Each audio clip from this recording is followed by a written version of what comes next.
ಒಂದು ಕ್ಷಣ ಕಲ್ಪಿಸಿಕೊಳ್ಳಿ, ನಿಮಗೆ ದೇವರು ಒಂದು ವರ ಕೊಟ್ಟಿದ್ದಾನೆ. ಆದರೆ ಆ ವರದ ಜೊತೆಗೆ ಒಂದು ಶಾಪವೂ ಇದೆ. ನಿಮ್ಮ ಮಗು ಅತ್ಯಂತ ಬುದ್ಧಿವಂತನಾಗಿರುತ್ತಾನೆ, ಧರ್ಮವನ್ನು ತಿಳಿದವನಾಗಿರುತ್ತಾನೆ, ದೇವರ ಪರಮಭಕ್ತನಾಗಿರುತ್ತಾನೆ. ಆದರೆ ಅವನಿಗೆ ಕೇವಲ 16 ವರ್ಷಗಳ ಆಯಸ್ಸು ಮಾತ್ರ. ಒಬ್ಬ ತಂದೆ ತನ್ನ ಮಗನನ್ನು ಪಡೆಯಲು 100 ವರ್ಷಗಳ ಆಯಸ್ಸನ್ನು ಕೇಳಲಿಲ್ಲ. ಅವನು ಕೇಳಿದ್ದು ಅಲ್ಪಾಯುಷಿಯಾದರೂ ಜ್ಞಾನಿಯಾದ ಮಗನನ್ನು. ಆ ಮಗನೇ ಮಾರ್ಕಂಡೇಯ. ಆದರೆ 16ನೇ ವಯಸ್ಸಿನಲ್ಲಿ ಅವನನ್ನು ಕರೆದುಕೊಂಡು ಹೋಗಲು ಬಂದದ್ದು ಸಾಮಾನ್ಯ ಮನುಷ್ಯನಲ್ಲ, ಸ್ವತಃ ಯಮಧರ್ಮರಾಯ. ಆ ದಿನ ನಡೆದದ್ದು ಮಾತ್ರ ಮರಣದ ನಿಯಮವನ್ನೇ ಬದಲಿಸಿತು ಎಂದು ಭಕ್ತಿ ಪರಂಪರೆ ಹೇಳುತ್ತದೆ. ಹಾಗಾದರೆ ಮಾರ್ಕಂಡೇಯನಿಗೆ ನಿಜವಾಗಿ ಏನಾಯಿತು? ಯಮನು ಅವನ ಪ್ರಾಣವನ್ನು ತೆಗೆದುಕೊಳ್ಳಲು ಬಂದಾಗ ಏನಾಯಿತು? ಮತ್ತು ಶಿವಲಿಂಗದಿಂದ ಪರಮಶಿವನೇ ಏಕೆ ಪ್ರತ್ಯಕ್ಷನಾದನು ಎಂದು ಕೇಳೋಣ. ಮರಣವನ್ನೇ ಗೆದ್ದ ಶಿವಭಕ್ತ ಮಾರ್ಕಂಡೇಯನ ರೋಚಕ ಪೌರಾಣಿಕ ಕಥೆಯನ್ನು. ಬಹಳ ವರ್ಷಗಳ ಹಿಂದೆ ಮೃಕಂಡು ಎಂಬ ಮಹರ್ಷಿ ಮತ್ತು ಅವರ ಪತ್ನಿ ಮರುದ್ವತಿ ಧರ್ಮನಿಷ್ಠ ಜೀವನ ನಡೆಸುತ್ತಿದ್ದರು. ಅವರ ಜೀವನದಲ್ಲಿ ಒಂದು ಕೊರತೆ ಮಾತ್ರ ಇತ್ತು, ಮಕ್ಕಳಿರಲಿಲ್ಲ. ದಿನಗಳು ಕಳೆದವು, ತಿಂಗಳುಗಳು ಕಳೆದವು, ವರ್ಷಗಳೂ ಕಳೆದವು. ಆದರೂ ಅವರ ಮನೆಗೆ ಮಗುವಿನ ನಗು ಕೇಳಿಸಲಿಲ್ಲ. ಕೊನೆಗೆ ಮೃಕಂಡು ಮಹರ್ಷಿ ಮಹಾದೇವನನ್ನು ಪ್ರಸನ್ನಗೊಳಿಸಲು ಕಠಿಣ ತಪಸ್ಸು ಆರಂಭಿಸಿದರು. ಅವರ ಮನಸ್ಸಿನಲ್ಲಿ ಒಂದೇ ಪ್ರಾರ್ಥನೆ, ಪ್ರಭು, ನನಗೆ ಒಬ್ಬ ಮಗುವನ್ನು ಕರುಣಿಸು. ಅನೇಕ ದಿನಗಳ ತಪಸ್ಸಿನ ನಂತರ ಒಂದು ದಿನ ಆ ಕಾಡಿನ ನಿಶ್ಶಬ್ದತೆಯ ಮಧ್ಯೆ ದಿವ್ಯವಾದ ಪ್ರಕಾಶವೊಂದು ಕಾಣಿಸಿಕೊಂಡಿತು. ಮಹಾದೇವನು ಮೃಕಂಡು ಋಷಿಯ ಮುಂದೆ ಪ್ರತ್ಯಕ್ಷನಾದನು. ಮಹಾದೇವನು ಕೇಳಿದನು, ಮೃಕಂಡು, ನಿನಗೆ ಯಾವ ರೀತಿಯ ಪುತ್ರ ಬೇಕು? ದೀರ್ಘಾಯುಷ್ಯ ಹೊಂದಿರುವ ಸಾಮಾನ್ಯ ಬುದ್ಧಿಯ ಮಗನ, ಅಥವಾ ಅತ್ಯಂತ ಜ್ಞಾನಿಯಾಗಿರುವ ಆದರೆ ಕೇವಲ 16 ವರ್ಷ ಬದುಕುವ ಮಗನ? ಮೃಕಂಡು ಋಷಿ ಕ್ಷಣಕಾಲವೂ ಯೋಚಿಸಲಿಲ್ಲ. ಅವರು ಕೈಮುಗಿದು ಹೇಳಿದರು, ಪ್ರಭು, ಆಯಸ್ಸಿಗಿಂತ ಜ್ಞಾನವೇ ಶ್ರೇಷ್ಠ. ನನ್ನ ಮಗ ಅಲ್ಪಾಯುಷಿಯಾದರೂ ಪರವಾಗಿಲ್ಲ, ಅವನು ನಿಮ್ಮ ಭಕ್ತನಾಗಿರಲಿ. ಮಹಾದೇವನು ಮಂದಾಸ ಬೀರಿದನು. ತಥಾಸ್ತು ಎಂದು ಆಶೀರ್ವದಿಸಿದನು. ಸ್ವಲ್ಪ ಸಮಯದ ನಂತರ ಮೃಕಂಡು ಋಷಿಯ ಮನೆಗೆ ಗಂಡು ಮಗು ಜನಿಸಿತು. ಮಗುವನ್ನು ನೋಡಿದ ಕ್ಷಣ ತಂದೆ ತಾಯಿಯ ಸಂತೋಷಕ್ಕೆ ಮಿತಿಯೇ ಇರಲಿಲ್ಲ. ಆ ಮಗುವಿಗೆ ಹೆಸರು ಇಡಲಾಯಿತು, ಮಾರ್ಕಂಡೇಯ. ಮಗು ಬೆಳೆದಂತೆ ಅವನಲ್ಲಿ ಅದ್ಭುತವಾದ ಗುಣಗಳು ಕಾಣಿಸಿಕೊಂಡವು. ಚಿಕ್ಕ ವಯಸ್ಸಿನಲ್ಲೇ ವೇದಗಳನ್ನು ಕಲಿತನು, ಶಾಸ್ತ್ರಗಳನ್ನು ಕಲಿತನು, ಧರ್ಮವನ್ನು ಅರಿತುಕೊಂಡನು. ಆದರೆ ಎಲ್ಲಕ್ಕಿಂತ ಮುಖ್ಯವಾಗಿ ಅವನ ಹೃದಯದಲ್ಲಿ ಒಂದೇ ದೇವರು ನೆಲೆಸಿದ್ದನು, ಮಹಾದೇವ. ಬೆಳಿಗ್ಗೆ ಎದ್ದ ತಕ್ಷಣ ಓಂ ನಮಃ ಶಿವಾಯ, ಪೂಜೆ, ಧ್ಯಾನ, ಶಿವನಾಮ ಸ್ಮರಣೆ, ಇದೇ ಅವನ ಜೀವನ.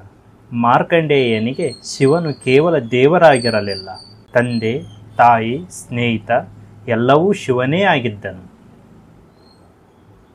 ವರ್ಷಗಳು ಕಳೆದವು. ಮಾರ್ಕಂಡೇಯನು 15ನೇ ವರ್ಷಕ್ಕೆ ಕಾಲಿಟ್ಟನು.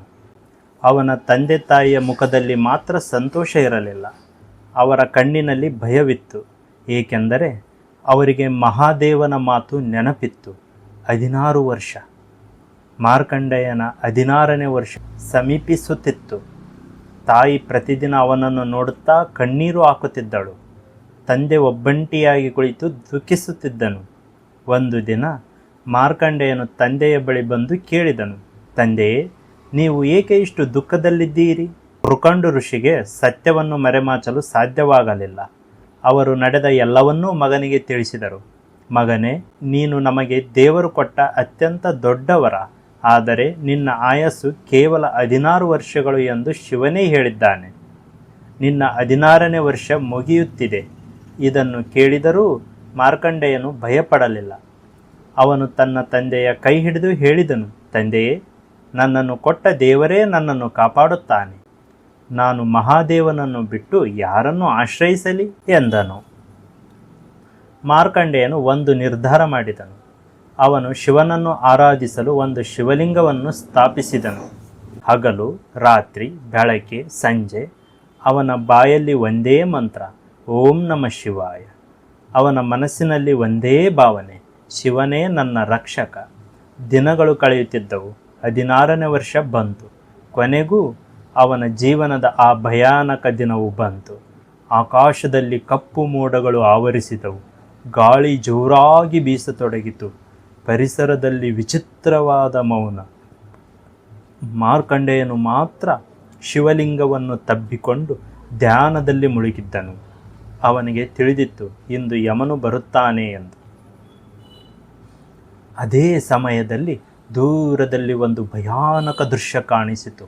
ಕಪ್ಪು ವರ್ಣದ ಮಹಿಷದ ಮೇಲೆ ಕೈಯಲ್ಲಿ ಪಾಶ ಹಿಡಿದು ಯಮಧರ್ಮರಾಯನು ಬರುತ್ತಿದ್ದನು. ಅವನ ಆಗಮನದಿಂದಲೇ ಪ್ರಕೃತಿಯೇ ನಡುಗಿದಂತೆ ಭಾಸವಾಯಿತು. ಯಮನು ಮಾರ್ಕಂಡೇಯನ ಮುಂದೆ ನಿಂತನು. ಮಾರ್ಕಂಡೇಯ, ನಿನ್ನ ಆಯಸ್ಸು ಮುಗಿದಿದೆ, ನನ್ನೊಂದಿಗೆ ಬಾ. ಆದರೆ ಮಾರ್ಕಂಡೇಯನು ಕಣ್ಣು ತೆರೆಯಲಿಲ್ಲ.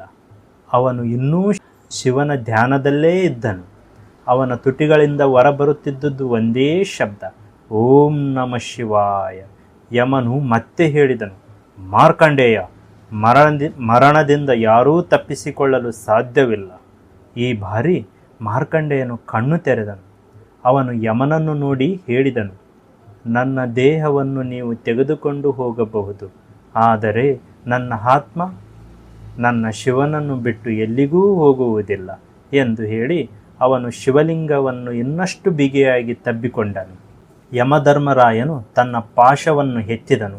ಕ್ಷಣ ಮಾತ್ರದಲ್ಲಿ ಆ ಪಾಶ ಗಾಳಿಯಲ್ಲಿ ಸುತ್ತಿಕೊಂಡು ಮಾರ್ಕಂಡೇಯನ ಕಡೆಗೆ ಹಾರಿತು. ಮಾರ್ಕಂಡೇಯನು ಶಿವಲಿಂಗವನ್ನು ಬಿಗಿಯಾಗಿ ತಬ್ಬಿಕೊಂಡಿದ್ದನು.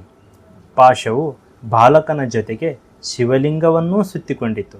ಆ ಕ್ಷಣದಲ್ಲಿ ಭೂಮಿಯೇ ಕಂಪಿಸಿದಂತಾಯಿತು. ದೇವತೆಗಳು ಬೆಚ್ಚಿಬಿದ್ದರು. ಆಕಾಶದಲ್ಲಿ ಗುಡುಗು ಮೊಳಗಿತು. ಶಿವಲಿಂಗದ ಸುತ್ತಲೂ ದಿವ್ಯವಾದ ಜ್ಯೋತಿ ಕಾಣಿಸಿಕೊಂಡಿತು ಮತ್ತು ಮುಂದಿನ ಕ್ಷಣದಲ್ಲಿ ಶಿವಲಿಂಗವೇ ಸೀಳಿಕೊಂಡಿತು. ಅದರೊಳಗಿಂದ ಅಗ್ನಿಯಂತೆ ಪ್ರಕಾಶಿಸುತ್ತಾ ಭಯಂಕರವಾದ ದಿವ್ಯ ರೂಪದಲ್ಲಿ ಪರಶಿವನು ಪ್ರತ್ಯಕ್ಷನಾದನು. ಅದು ಸಾಮಾನ್ಯ ಶಿವನ ರೂಪವಾಗಿರಲಿಲ್ಲ. ಅದು ಕಾಲನಿಗೂ ಕಾಲನಾದ ಕಾಲಾಂತಕ ಶಿವನ ರೂಪ. ಶಿವನ ಕೋಪದಿಂದ ಸಂಪೂರ್ಣ ಬ್ರಹ್ಮಾಂಡವೇ ನಡುಗಿದಂತೆ ಆಯಿತು. ಶಿವನು ಯಮನನ್ನು ನೋಡಿ ಗರ್ಜಿಸಿದನು, ನನ್ನ ಭಕ್ತನನ್ನು ಮುಟ್ಟಲು ನಿನಗೆ ಧೈರ್ಯ ಹೇಗೆ ಬಂತು? ಯಮನು ಕೈಮುಗಿದು ಹೇಳಿದನು, ಮಹಾದೇವ, ನಾನು ನನ್ನ ಕರ್ತವ್ಯವನ್ನು ಮಾತ್ರ ಮಾಡುತ್ತಿದ್ದೇನೆ. ಅವನ ಆಯಸ್ಸು ಮುಗಿದಿದೆ. ಆದರೆ ಶಿವನ ಕೋಪ ಶಮನವಾಗಲಿಲ್ಲ. ಭಕ್ತನ ಮೇಲೆ ಕೈ ಹಾಕಿದ ಯಮನನ್ನು ಶಿವನು ತಡೆದನು. ಪುರಾಣಿಕ ಪರಂಪರೆಯಲ್ಲಿ ಈ ಕ್ಷಣವನ್ನು ಶಿವನು ಮರಣದ ಮೇಲೆಯೇ ಜಯ ಸಾಧಿಸಿದ ಕಾಲಾಂತಕ ರೂಪವಾಗಿ ಸ್ಮರಿಸಲಾಗುತ್ತದೆ. ಮಾರ್ಕಂಡೇಯನು ಮಾತ್ರ ಶಿವನ ಪಾದಗಳ ಬಳಿ ಬಿದ್ದು ಕಣ್ಣೀರಿಂದ ಪ್ರಾರ್ಥಿಸಿದನು, ಪ್ರಭು, ನನಗೆ ದೀರ್ಘಾಯಸ್ಸು ಬೇಕೆಂದು ನಾನು ಕೇಳುವುದಿಲ್ಲ. ನನ್ನ ಕೊನೆಯ ಉಸಿರಿನವರೆಗೂ ನಿಮ್ಮ ಭಕ್ತಿ ಮಾತ್ರ ಇರಲಿ. ಈ ಮಾತು ಕೇಳಿದ ಮಹಾದೇವನ ಹೃದಯ ಕರಗಿತು. ಶಿವನು ಮಾರ್ಕಂಡೇಯನ ತಲೆಯ ಮೇಲೆ ಕೈಯಿಟ್ಟು, ಮಗು, ನಿನ್ನ ಭಕ್ತಿ ಮರಣಕ್ಕಿಂತಲೂ ಶಕ್ತಿಯಾಗಿದೆ.